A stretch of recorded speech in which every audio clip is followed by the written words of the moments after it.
Buenas tardes a todos y bienvenidos a esta conferencia que hacemos en honor también del Beato Junípero Serra, en vistas ya a su canonización. El día 2 del mes de mayo participé, me invitaron en el Colegio Norteamericano, Pontificio Colegio Norteamericano de Roma, en una jornada de estudio que había organizado la Comisión para América Latina de la Congregación de los Obispos, el Arzobispado de Los Ángeles y también el propio colegio, sobre la figura de Junípero Serra.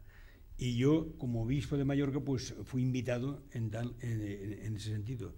Participé en este momento, fue una jornada espléndida, y ahí tuve la ocasión de escuchar al doctor Carriquiri, el doctor Guzmán Carriquiri, que es una persona, diríamos, conocida en el Vaticano porque desde muchos años colabora en la tarea de la curia romana con el Santo Padre desde Pablo VI, si no tengo mal entendido, ¿no?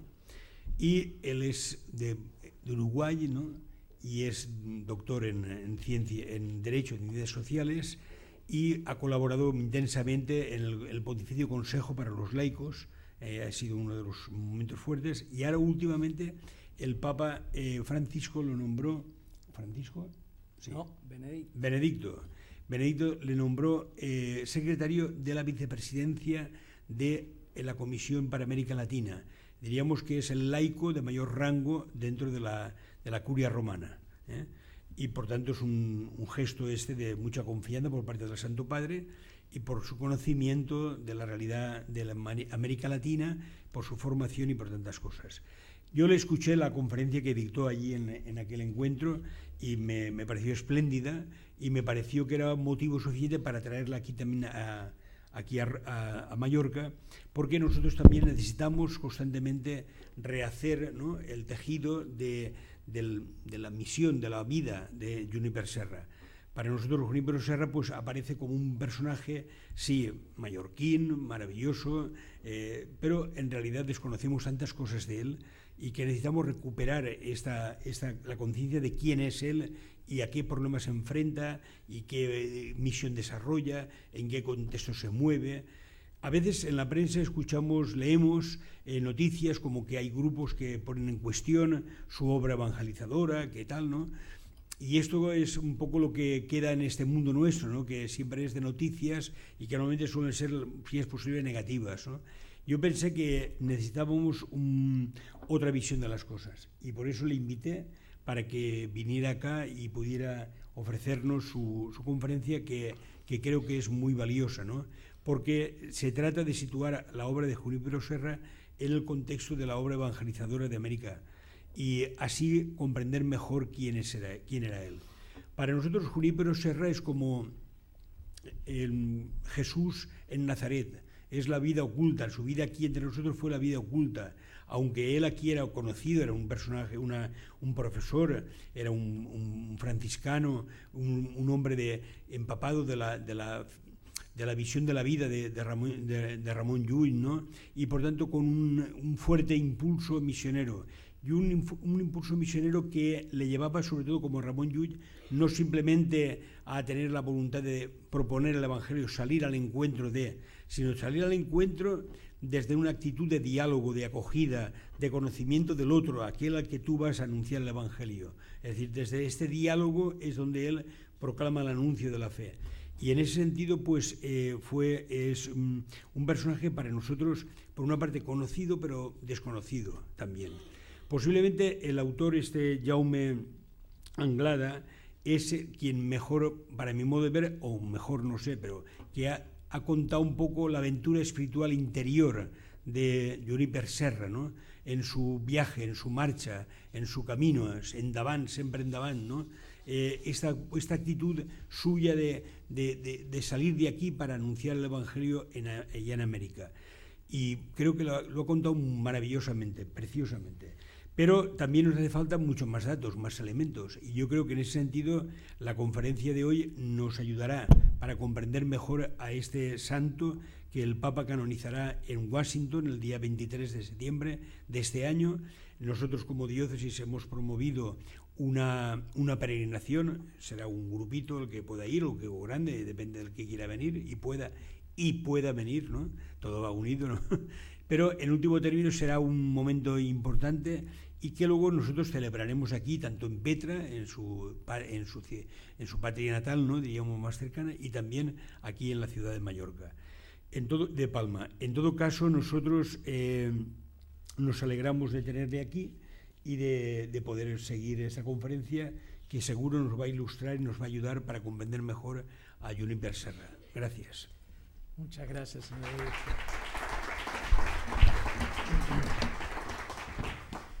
Custodiar la memoria de sus grandes hombres no solo reaviva la conciencia histórica de los pueblos, sino que también refuerza su identidad, su responsabilidad, su contribución a la historia universal. Y para la Iglesia Católica se trata de custodiar la memoria de sus santos.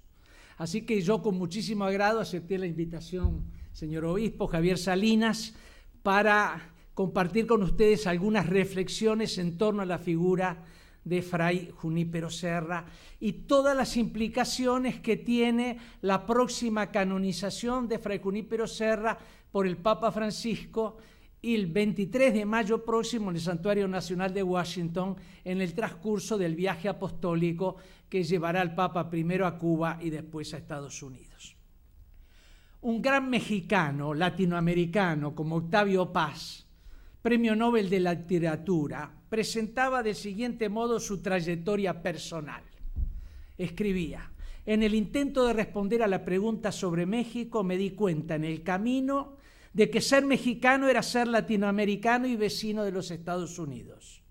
En mi reflexión sobre la historia de México, la he percibido como un fragmento de la historia de América Latina, la cual al mismo tiempo resulta ininteligible sin la historia de España y de Portugal por una parte, e ininteligible por otra sin la historia de los Estados Unidos. De este modo, concluía Paz, la pregunta sobre México me abrió las puertas de la historia universal. Se podría incluso dar mayor radicalidad y horizonte a esta apasionante trayectoria histórica. Somos hijos de la tradición universal de la Iglesia gracias a la gesta misionera de la cristiandad ibérica, inculturada en el mestizaje dramático y desigual, de la cual se generaron nuevos pueblos cuya historia y cultura quedaron incluso hasta hoy signadas por la fe católica. Precisamente cuando la cristiandad europea sufría el drama mayor de su escisión con la Reforma protestante, la providencia de Dios en tiempos de la primera oleada de la globalización favorecía la duplicación del orden católico, incorporando a él el nuevo mundo indo-iberoamericano. Su abrazo y signo de unidad fue la visitación de Nuestra Señora de Guadalupe, la Inmaculada Mestiza, que hacía evidente el común origen, la común vocación, la común dignidad humana, la común filiación, el común destino de todo y todos. Tiempo después, esa escisión de la cristiandad europea se dilató en el continente americano entre un mundo anglo-puritano en el norte, en los Estados Unidos, y el barroco popular católico hacia el sur, pero las raíces comunes continuaron generando una savia vital.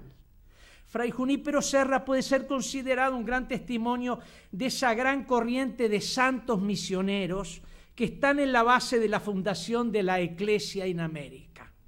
Fue un misionero de la periferia de España hasta la gran periferia del Nuevo Mundo, desde Yucatán en el sur de México hasta San Francisco. La memoria de este incansable itinerante del Evangelio, custodiada tanto en la isla natal de Mallorca como en muchas regiones mexicanas, especialmente está custodiada en ese rosario de misiones del llamado Camino Real como apóstol de la California. Fue muy sorprendente la intuición profética de San Juan Pablo II cuando convocó ya hace muchos años la Asamblea Mundial del Sínodo de Obispos para todo el continente americano. Esta iniciativa fue anunciada por el Papa al episcopado latinoamericano primero y después a todo el orbe católico. Ciertamente Juan Pablo II advertía en ese tiempo de globalización que todas las fronteras se volvían cercanas y comunicantes. También era significativo que el Santo Padre lanzaba esta iniciativa al episcopado de todo el continente poco después de la caída del muro de contraposición de la dialéctica este-oeste al final de la fase histórica del mundo histórico bipolar de Yalta. Es bien sabido que San Juan Pablo II tenía una visión geopolítica tan espiritual como misionera. En la mente del Papa, otros muros debían caer como consecuencia, especialmente aquellos que separaban el norte del sur, el mundo del hiperdesarrollo y de la opulencia de aquel de la dependencia y del empobrecimiento, para afrontar una globalización de la solidaridad. En este sentido, el continente americano aparecía como lugar decisivo, pues por una parte incluía situaciones de muy desigual desarrollo y fuertes disparidades de poder, y por otra era el lugar donde residía casi la mitad de los católicos de todo el mundo. San Juan Pablo II lo decía claramente en su discurso inaugural de ese sínodo americano. La Iglesia, ya a las puertas del tercer milenio cristiano, y en unos tiempos en que han caído muchas barreras y fronteras ideológicas, siente como deber ineludible unir espiritualmente a todos los pueblos que forman ese grande continente y a la vez, desde la misión religiosa que les propia, impulsar un espíritu solidario entre todos ellos. Para hacer caer este muro, dos cosas debían suceder. En primer lugar, debían ser superadas las indiferencias e ignorancias recíprocas.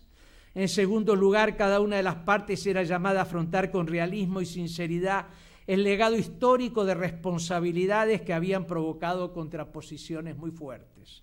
El sorprendente proceso de reapertura del diálogo entre Estados Unidos y Cuba, favorecido por la autoridad moral de la mediación del pastor universal, el Papa Francisco, es hoy un signo elocuente de ese proceso abierto.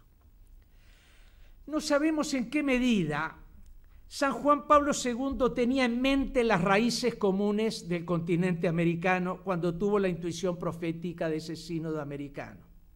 Su profunda devoción a Nuestra Señora de Guadalupe y sus sucesivos viajes a México fueron ciertamente el signo de una sorprendente comprensión del acontecimiento guadalupano como evento fundacional del nuevo mundo americano. En efecto, el mandato apostólico de evangelizar todas las naciones hasta los más lejanos confines de la tierra encontró una sorprendente respuesta histórica con la expansión de la cristiandad europea en América. La Reforma Católica en España, la cual fue anterior en el tiempo a la Reforma Protestante en Europa, alimentó una impresionante energía misionera hacia el Nuevo Mundo. El renacimiento de la neoescolástica en la Universidad de Salamanca, donde el pensamiento de Francisco de Vitoria afrontó las cuestiones plantadas por la colonización y la evangelización del Nuevo Mundo, la reforma del episcopado y del clero español emprendida por el cardenal Cisneros y sostenida por los reyes católicos, la reforma de observancia de las órdenes mendicantes, la reforma del Carmelo de Santa Teresa y San Juan de la Cruz, y luego la creación de la Compañía de Jesús por el vasco Ignacio de Loyola, incubaron y animaron esas energías misioneras adgentes. Poco después, las apariciones de Nuestra Señora de Guadalupe, la madre mestiza que lleva a su hijo a los nuevos pueblos, pedagoga del Evangelio inculturado, apenas pocos años después de esas apariciones, millones de indígenas piden el bautismo en el virreinato de Nueva España y corrientes misioneras llevan el Evangelio de Cristo hacia el norte, el centro y el sur del continente. Fue un franciscano, un grande franciscano, el primer arzobispo de México, Zumárraga, que realmente recibe del testimonio de Juan Diego la buena noticia de esas apariciones.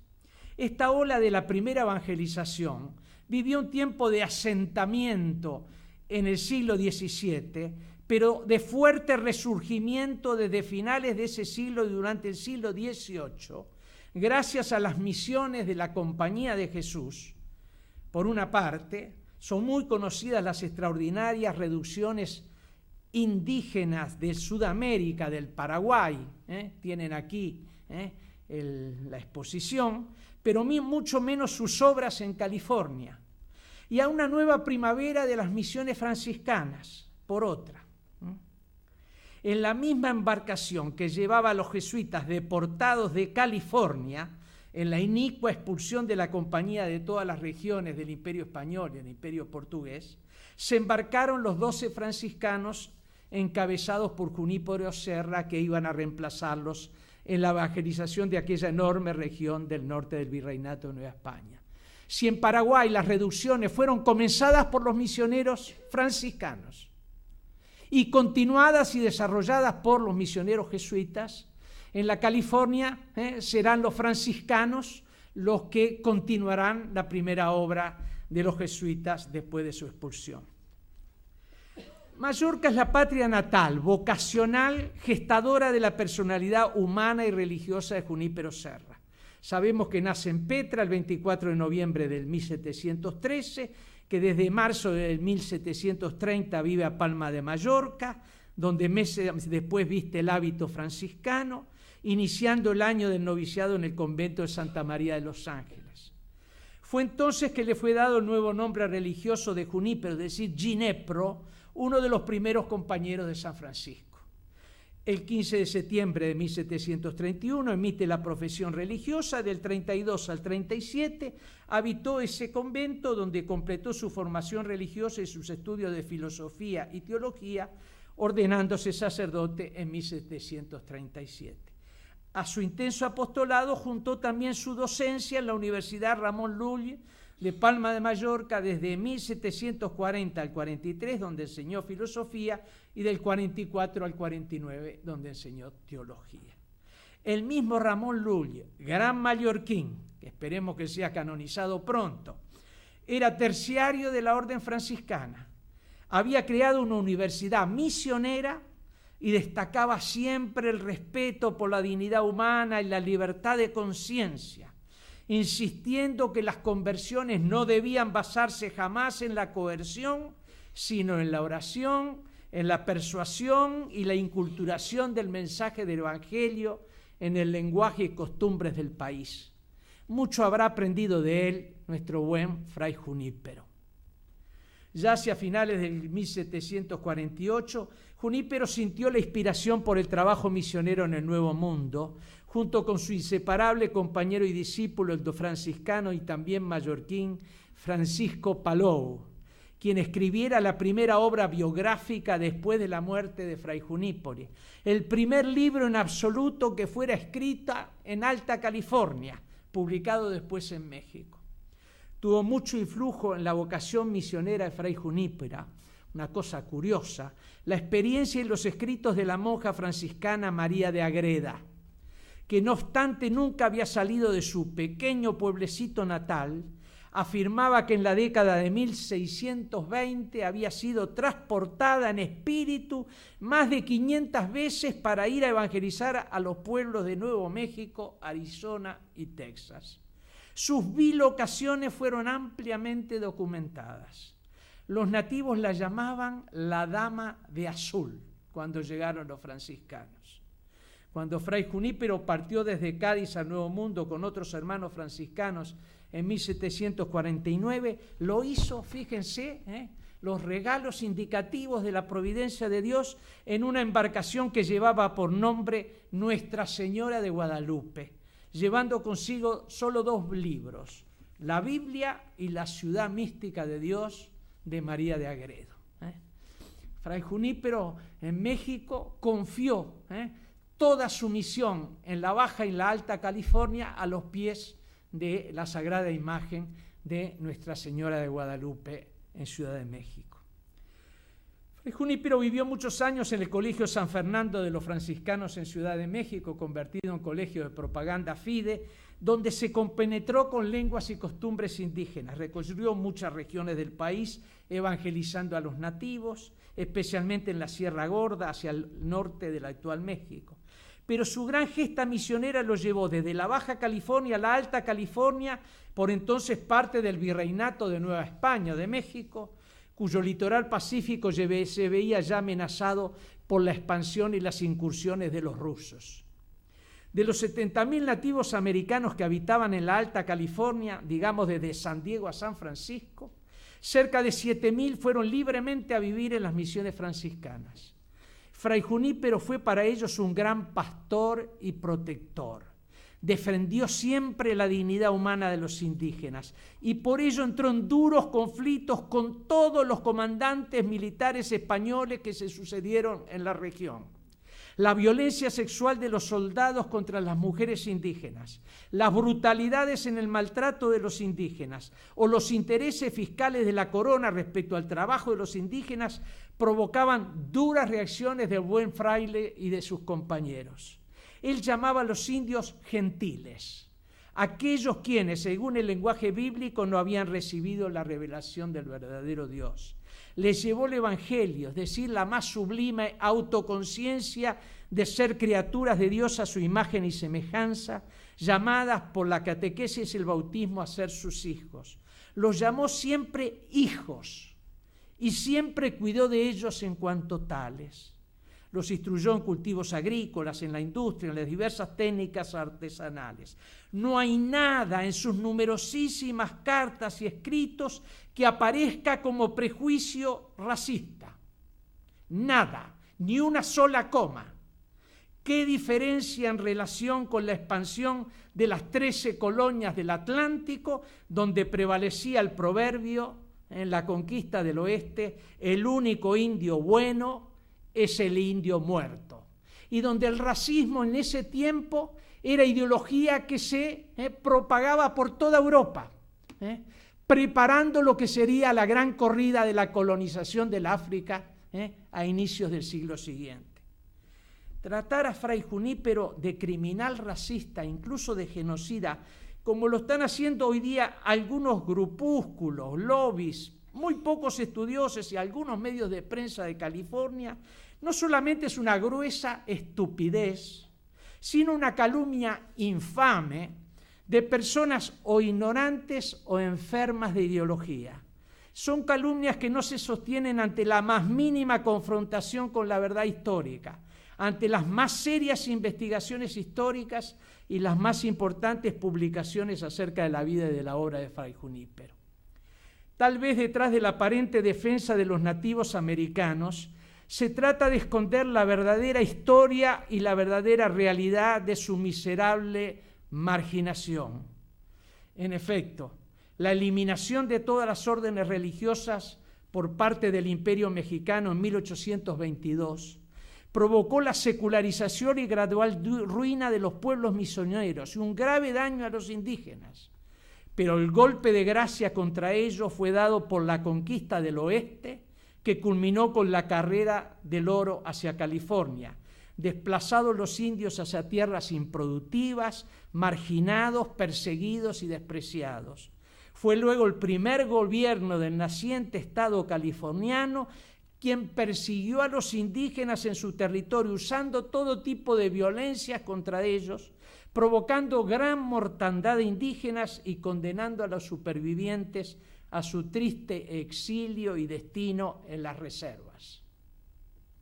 La gesta misionera y colonizadora de Fray Junípero es contemporánea del proceso de unificación de las 13 colonias del litoral del Atlántico, de su declaración de independencia y de la Constitución de los Estados Unidos de América. Mucho antes de la llegada del Mayflower y de la fundación de las 13 colonias, hay una larga historia de presencia hispana, católica y misionera que encuentra su primer momento en la fundación de San Agustín, en 1565, el municipio de ocupación continua más antigua de los actuales Estados Unidos. Dicha presencia católica, hispánica, misionera se desarrolla desde Florida y Luisiana y luego desde el contorno del Golfo de México, desde Texas y Santa Fe hasta el litoral pacífico. No fue otro que el presidente John Kennedy, en su ensayo sobre la nación de los inmigrantes, quien escribió, y cito textualmente, sobre el desconocimiento de los americanos en relación con influjo, la exploración y el desarrollo hispánico bajo el que vivió el suroeste de los Estados Unidos durante el siglo XVI. Desgraciadamente, continúa el presidente, son demasiados los americanos que creen que América fue descubierta en 1620 y olvidan la formidable aventura que tuvo lugar durante el siglo XVI y a inicios del siglo XVII en el sur y suroeste de los Estados Unidos. Así es que reducir la historia de la fundación de los Estados Unidos a la fundación, crecimiento, a la unificación y a la expansión de las 13 colonias del litoral atlántico es sin duda parcial y en cierto modo ideológico. Ella es solamente una parte, aunque importante y hermosa, de una historia que merece contada de manera completa en todos sus factores. Sin duda los prejuicios anticatólicos en tiempos de guerras de religión y antihispánicos en tiempos de guerras por la hegemonía europea y mundial explican ese desconocimiento. Son prejuicios que han tardado y tardan mucho en morir en Estados Unidos. Forman parte de aquella leyenda negra sobre el oscurantismo y la barbarie del Imperio Español, que fue potente instrumento ideológico de combate de las potencias emergentes, Inglaterra y Holanda a la cabeza, contra el Imperio Español en crisis, en decadencia. Incluso en muchos sectores españoles actuales se sigue repitiendo esa leyenda negra, que es hoy como el sudario de los derrotados. La reacción contrapuesta de la leyenda rosa de un tiempo, de un hispanismo imperial y decadente y de un catolicismo integrista, no fue para nada una buena respuesta. Puso bajo sordina toda la cadena de violencias y opresiones conexa con toda obra de conquista y colonización. Hoy la leyenda negra no apunta más contra España, que es potencia de tercera categoría, sino contra la Iglesia Católica, contra su evangelización, contra los pueblos latinoamericanos. Es importante agregar, sin embargo, que el presidente Kennedy no tuvo presente el hecho de que en la segunda mitad del siglo XVIII se dio un reflorecimiento de esta presencia hispana y misionera. Hubo un intenso y extenso proceso de exploración, de fijación de los larguísimos caminos a través de la geografía de enormes territorios, de su reorganización administrativa y económica, de fundación de pueblos, presidios y ranchos, en cuya realidad se inserta la gesta misionera de los franciscanos y la creación de las 21 misiones californianas, entre las que se encuentran las 9 fundadas directas por Fray Junípero Serra. La frontera como mito estadounidense, construido sobre la base de los influyentes trabajos del histórico Frederick Jackson Turner y popularizado por medio del western, no tuvo ninguna contrapartida análogo por parte de una narrativa de los hispanos en el territorio del Virreinato de Nuevo México. En su recopilación de 1920, La frontera en la historia americana, Turner, de neta tendencia anglocéntrica, transmite la idea casi exclusiva de una expansión de los Estados Unidos en un oeste virgen y sin población, casi salvaje. El choque, dice él, entre el salvajismo y la civilización. Se trata de una imagen que debe ser corregida para adecuarla a la verdad histórica. En efecto, en primer lugar, cubrir todas las etnias y culturas aborígenes en Estados Unidos con la capa de salvajismo no es otra cosa que la expresión de un racismo xenófobo.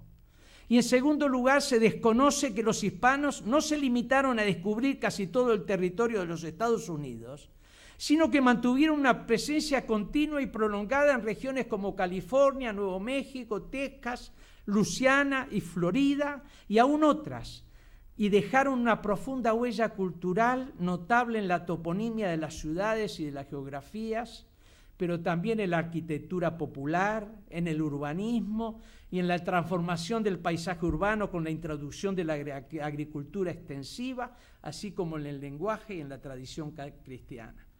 Tuve oportunidad de ver algunos meses una extraordinaria exposición en la Biblioteca Nacional de España, en Madrid, exactamente sobre la contribución hispana en los orígenes y el desarrollo de los Estados Unidos. Fíjense ustedes, incluso en la clásica película de John Ford, la habremos visto casi todos, Fort Apache, el Fuerte Apache, de 1948, en su versión original, la entrevista entre los oficiales del ejército y el representante del gobierno de Estados Unidos con Cochise, el jefe de la nación Apache, solo puede realizarse en lengua española, con un intérprete mexicano pedido por los indígenas, porque el español era la segunda lengua en el siglo XIX de la mayor parte de los indios del entonces suroeste de todos los Estados Unidos. Toda esta enraizada huella cultural fue sepultada en el olvido, especialmente luego de que enormes territorios mexicanos fueron ocupados por los Estados Unidos y pasaron al dominio de los Estados Unidos. La recuperación de esta memoria hispana y católica en una visión más completa de los orígenes de Estados Unidos enriquece la historia y la proyección de la vida de esta nación. Además, ayuda a romper muros de separación entre lo que es anglo y lo que es hispano, entre la tradición protestante y la tradición católica, entre los Estados Unidos y América Latina. Proyecta además una mayor comunión entre las iglesias y una mayor solidaridad entre las naciones de todo el continente. Todo esto está implicado en la canonización del primer santo hispano de los Estados Unidos y permite a 60 millones de hispanos que viven en los Estados Unidos liberarse de una mentalidad de extranjeros en el país, apenas tolerados y con frecuencia discriminados y perseguidos, para reconocerse en línea de continuidad con todos los hispanos que durante siglos poblaron enormes regiones de los actuales Estados Unidos. Ellos pueden con toda justicia afirmar "We are Americans", sin por ello tener que abandonar sus mejores tradiciones lingüísticas, culturales y religiosas. Actualmente, como sabemos, la sociedad americana está atrapada en medio de un divisivo debate político y cultural sobre la inmigración y el futuro de su identidad histórica como nación multicultural de inmigrantes. El grave error de pensadores como Samuel Huntington, del think tank de la administración americana, el famoso del choque de civilizaciones, que escribe después su libro sobre quiénes somos los norteamericanos, la identidad de Estados Unidos en tiempo de globalización y terrorismo. El grave error de pensadores como Samuel Huntington es la identificación de lo norteamericano con lo anglo-protestante. Pienso que la esperada canonización de Fray Junípero Serra, el primer santo hispano en tierra de Estados Unidos, canonizado por el primer papa hispano de la historia de la Iglesia, suscitará una renovada devoción no solo por parte de los hispanos, sino de todos los norteamericanos. Y esperamos que también aquí, por supuesto, en toda Mallorca. Para toda la Iglesia de Estados Unidos, en especial para las diócesis de California, el testimonio de santidad y el ejemplo misionero de Serra comporta una creciente responsabilidad en la nueva evangelización de los hispanos. Fíjese que dentro de 5 años más o menos los hispanos llegarán a ser la mitad de los católicos de todos los Estados Unidos. Y crecen enormemente demográficamente como la segunda minoría étnica, creciendo desde el punto de vista social, cultural, económico, incluso político, para la vida de la nación. La Iglesia Católica en los Estados Unidos debe tener una conciencia más profunda que con la evangelización de los hispanos se pone en juego el destino de toda la catolicidad norteamericana. Próximamente, Fray Junípero Serra enriquecerá la corona de los santos de Estados Unidos y de todo el continente americano. En su homilía, el señor obispo la recuerda, culminando esa jornada en que estuvimos el 2 de mayo en el Pontificio Colegio Norteamericano, el Papa colocaba a Fray Junípero Serra en medio de toda esa ráfaga de santidad desde la primera evangelización del continente, y decía una frase muy impactante, que después Monseñor Amato, el cardenal Amato, repetía en la homilía de la canonización del santo y mártir Óscar Arnulfo Romero, citado por el Papa entre los santos y mártires de América en esa ocasión.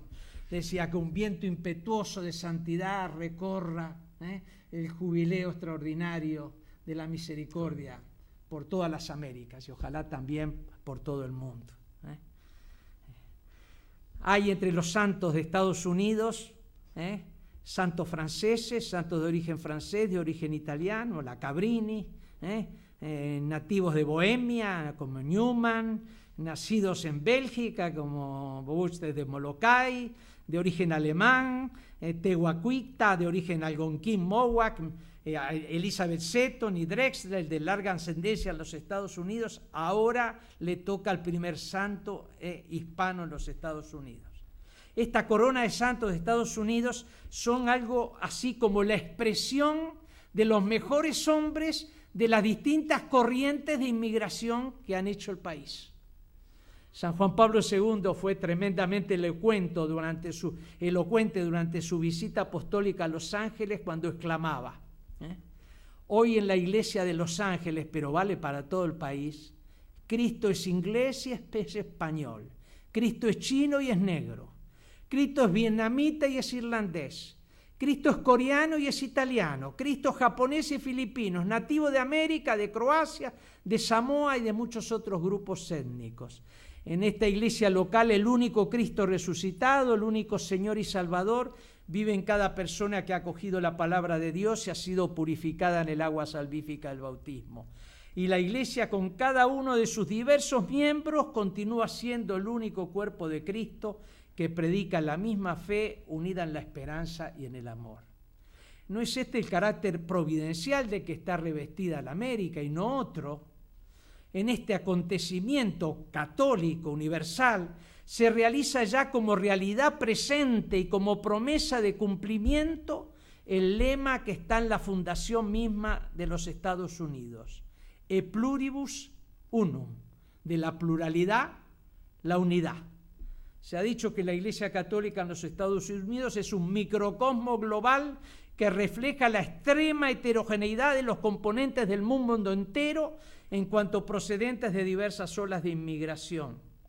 Al mismo tiempo, ella es portadora de un acontecimiento de unidad, de un ímpetu de catolicidad y de una fuerza de salvación en los que se juega el destino de esta nación y de su proyección global.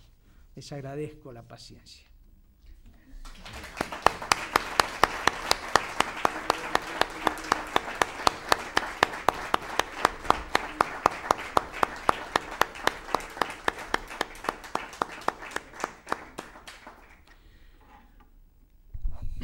Muchas gracias. Y bueno, si alguien quiere alguna reacción, algún comentario, alguna pregunta, podemos tener un pequeño momento para esto.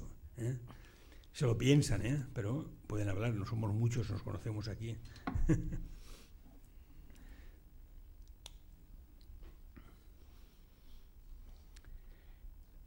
A mí me llama la atención sobre todo este aspecto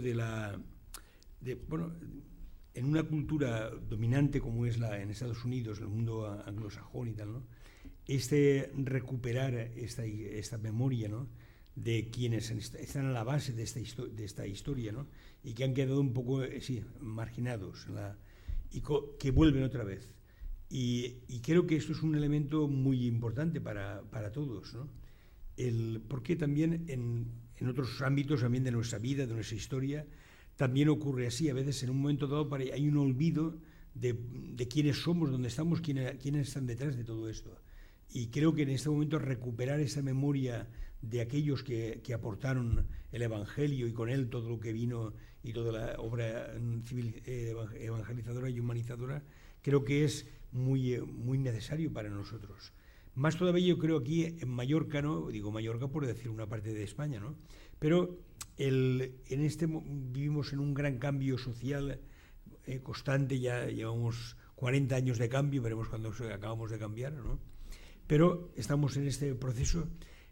Nos conviene mucho este tipo de memoria, ¿no? Es decir, no por aquello de imponernos a nadie, no, es por reconocer lo que somos y por reconocer la realidad y vivir con paz, reconciliarnos con lo que somos, ¿no? Porque a veces puede haber como una mala conciencia, por ejemplo, todo este tema de la evangelización de América, hay como una mala conciencia, ¿no? De que si cuando llegamos allí no respetamos aquella cultura que hemos impuesto, que no sé cuántos, bueno, todo esto a veces aparece como un freno a nuestro reconocimiento pacífico de que hicimos algo bueno realmente y algo grande.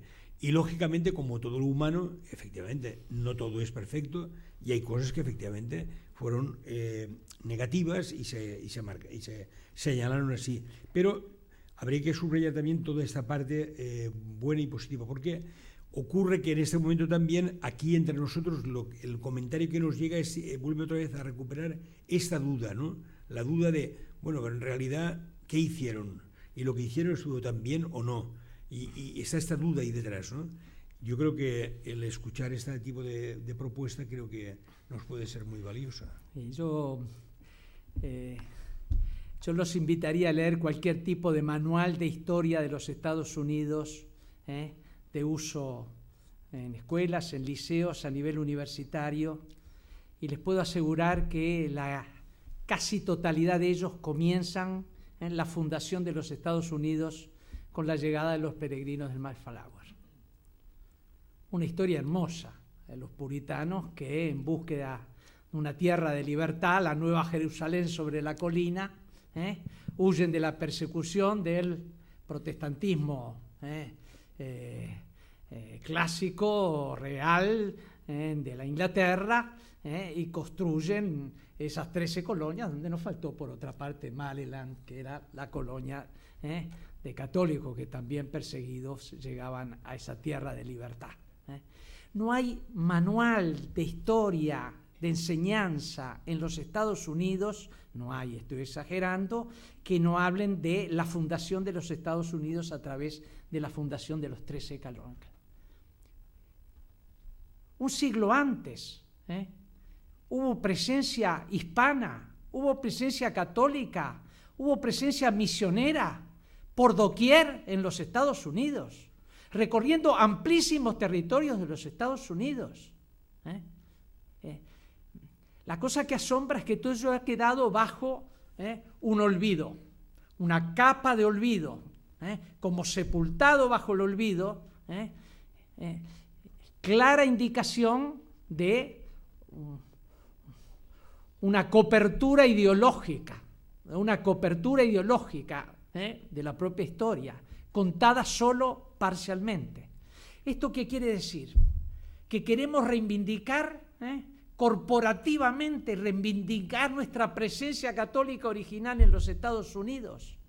No, en el debate tremendo que se está realizando hoy en los Estados Unidos, y eso es signo de vitalidad de la sociedad norteamericana, sobre la propia identidad, es un debate que ve partícipe a numerosísimos intelectuales norteamericanos, reconocer esa presencia hispana y esa presencia católica, también en relación a los 60 millones de hispanos que viven en los Estados Unidos, desalojando de la mentalidad común los dos prejuicios más radicados en la mentalidad norteamericana, dice Schlesinger, hijo, que son el prejuicio anticatólico y el prejuicio antihispánico, enriquece la conciencia de la propia identidad norteamericana. Y todas estas cosas están implicadas en la canonización de un modelo de santidad para los norteamericanos y para todos nosotros. Que un santo, la figura de un santo no es la figura devocional, la figura, el santo es un pecador como nosotros. Es un pecador como nosotros. ¿Cómo se define el Papa? Él mismo, el Papa Francisco. Un pecador sobre el cual Dios ha puesto su mirada. Y repite, y esto de pecador no lo digo como figura literaria. Los santos son pecadores escogidos en modo sorprendente por la gracia de Dios, que convierte su vida en testimonio fascinante de esa presencia de Cristo en todas las dimensiones de su existencia. También Fray Junípero Serra. Nosotros estamos siempre tan atentos a buscarle a nuestros grandes evangelizadores sus lados oscuros, que ciertamente también los tendrán, como todos. Los tuvieron todos los grandes santos en la historia de la Iglesia. Pero ojalá que tuviéramos hoy, en el siglo XXI, misioneros franciscanos, jesuitas, del clero secular, que dejaran tierra natal, familia, convento, cátedras universitarias, para arriesgar la vida en una travesía atlántica tremenda y después recorrer a pie desde Veracruz hasta Ciudad de México, por arriba del volcán Totapequel, recorrer casi todo México a pie o a loma de mulo, ser fundador de todos estos pueblos misioneros en la California. Tendríamos que estar orgullosos de esas gestas misioneras. ¿Cuántos de los misioneros que llegan a América Latina conocen las lenguas indígenas como la conocían los misioneros españoles del siglo XVI? Conocían 3, 4, 5. Lo que se conservó de las lenguas indígenas y de la supervivencia de los indígenas en América Latina es gracias a los misioneros. Ojalá tuviéramos ese ímpetu de gracia misionera a las que nos está llamando el Papa Francisco. El Papa Francisco es un pontificado marcado por la misericordia, el sentido misionero, la salida, ir, saliendo a buscar al encuentro de la gente, y por ese amor preferencial a los más pobres. Ustedes saben que el Papa Francisco hizo grandes 3 santos en el continente americano durante sus años. Los hizo por equipolencia, que significa, y termino, que significa sencillamente en lenguaje canónico, simplificando, esos santos que el Papa hace por decreto, que son ya beatos por decreto, sin pedir ni exigir la verificación del milagro, que se requiere para todos los procesos ordinarios de canonización. Y hizo 3 santos misioneros. 3 santos, ¿cuáles? El apóstol de Brasil, Juan de Anchieta, el obispo fundador del Quebec y el primer evangelizador del Canadá oriental, no me acuerdo del nombre, qué vergüenza, la arteriosclerosis, y Junípero Serra. 3 santos misioneros. Es el sentido misionero que cualifica a los santos preferidos de este momento de historia de la Iglesia del Papa Francisco. Así que, mallorquinos, por otra parte, usted dice, orgullosos de nuestros mejores hombres, que son patrimonio de toda Mallorca y no simplemente de los católicos. No hay un intelectual en toda la historia mallorquina, y lo digo yo que soy un latinoamericano y por eso me permito decirlo, de la talla de un Ramón Llull. No lo hay en toda la historia mallorquina. Dígame otro.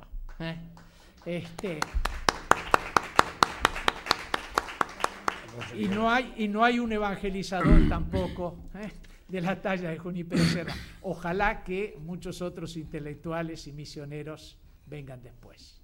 Muchas gracias. Me parece muy bien. En esta línea, ¿no? Quería volver a terminar el acto ¿no? Agradeciéndole de verdad la invitación, porque, la cantidad de responsabilidad, de tareas y tal que tiene que desarrollar son muchas. Y mira, ha sido la providencia que ha encontrado ese tiempo libre para venir aquí. Entonces, pues muchas gracias de verdad, de corazón. Y luego me gustaría terminar con la letra, leyendo la letra del poema de Jaume Anglada, ¿no? Que yo creo que resume muy bien ese espíritu de Junípero, porque realmente es sorprendente, ¿no? Cuando su primo le escribe la carta, ¿no? Le escribe cartas y cartas y le dice que no me contestas y no me contestas. Y después de 2 años de recibir cartas le contesta diciendo, no te escribiré, no me escribas. Dejé Mallorca, ahora tengo una patria nueva, ahora estoy aquí para evangelizar, no quiero volver atrás. Pues recogía aquello de su carta a los padres que terminaba adelante, siempre adelante, nunca atrás, ¿no? Entonces, Jaume Anglada escribe, dice así, ¿no? en su texto. Yo también lo he acabado de redondear un poquito, ¿no? Pero en fin, no, básicamente dice lo mismo, no he traicionado. Dice así, dice, cuando la tierra es fría, tu corazón arde. Cuando tu alma quiere volar, no existen despedidas. El océano no es la huida, solo el camino a tu verdad. El desierto no es fácil y el horizonte inmenso. Señor, coge mi mano, estoy aquí por ti, no hay vuelta atrás. Vine a secar tus lágrimas en los demás, no hay vuelta atrás, no hay vuelta atrás. Vine a mecer los miedos de los demás, vine a llenar tus manos de la bondad. Cuando el viento quemó mi cara, enrere el record de par y mare. Cuando mis pies se clavaron en la arena, me puse a merced de la Virgen, nuestra Madre. Fui marinero por ti, y atrás un Mediterráneo antiguo que salitre mis entrañas. Fui marinero por ti, fui misionero por ti, oh Señor. Tú me diste fuerza y palabra, fui todo por ti. Bien, para terminar. Me la tiene que dar de pela. Sí.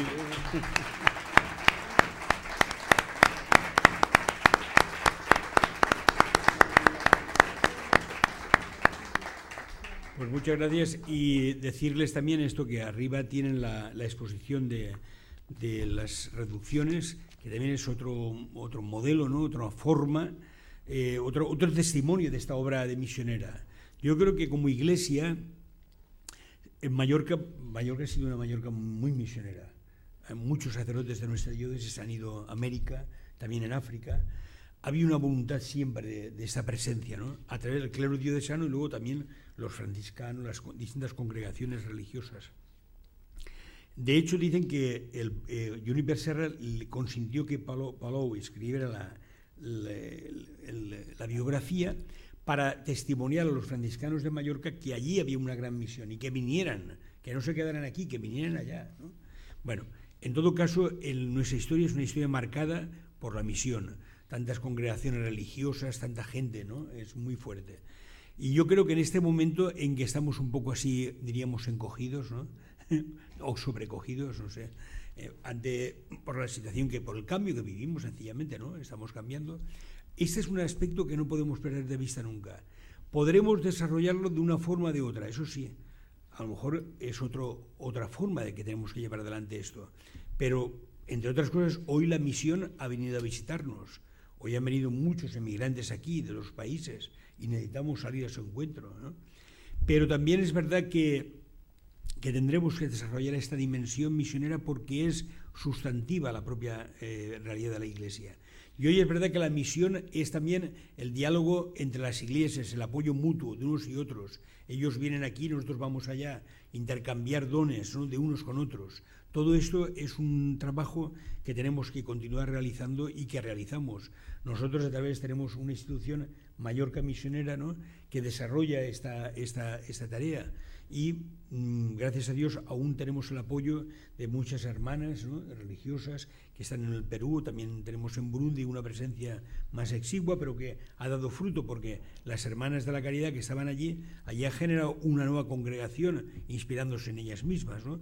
Creo que todo eso es un bien que conviene recordar, ¿no? Porque a veces como vivimos momentos difíciles, quedamos un poco como tenemos el efecto túnel, ¿no? El efecto túnel es que nada más que vemos el final, la luz aquella nada más, y hemos perdido de vista el conjunto, ¿no? Toda la perspectiva amplia. Y en esa perspectiva está esta obra que se ha llevado a cabo desde nuestra diócesis y que conviene recordarnos constantemente.